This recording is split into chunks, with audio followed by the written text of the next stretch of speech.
Difference between aggregate demand and market demand.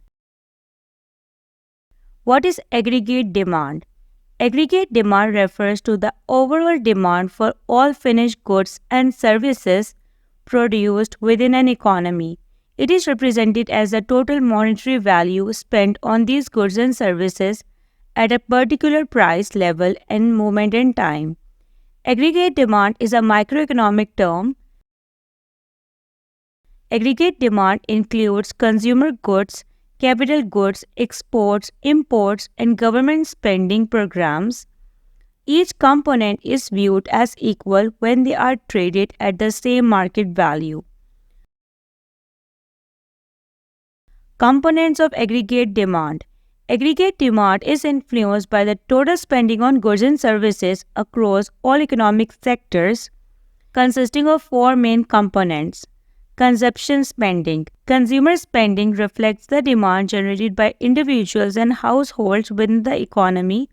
The primary factors affecting this demand are consumer incomes and tax levels. Investment spending. Investment spending refers to the business investments aimed at supporting current output and expanding production capacity. This may involve expenditures on new capital assets such as equipment, facilities, and raw materials. Government spending. Government spending captures the demand created by government-funded programs like infrastructure projects and public goods. This category excludes programs like Medicare or Social Security as they really shift demand from one group to another. Net exports. Net exports represents the demand for foreign products and the foreign demand for domestic products.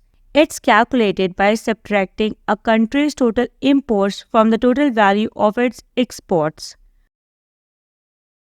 What is market demand? Market demand describes the demand for a given product and who wants to purchase it. This is determined by how willing consumers are to spend a certain price on a particular goods or service. As market demand increases, so does price. When the demand decreases, price will go down as well. Market demand is the total of what everyone within a specific industry desires and can help guide merchants when building an e-commerce site. Difference between aggregate demand and market demand. The main difference between aggregate demand and the market demand is the scope of what they measure. In aggregate demand, the total amount of all goods and services that consumers are willing to buy in an economy at a given price and time. Aggregate demand is a macro concept that's based on economic factors, not individual ones. On the other hand, in market demand, the total amount of a specific goods or service that consumers are willing to buy at a given price and time. Market demand is a macro concept that can be affected by factors like competitive products. Demand curves. Aggregate demand curve slopes upward, showing a positive relationship between income and demand. On the other hand, market demand curve slopes downward, showing an inverse relationship between price and demand. Diagrams. In diagrams, aggregate demand is represented with real output on the x-axis and the national income on the y-axis, whereas market demand is represented with quantity on the x-axis and price on the y-axis. Thank you for watching this video.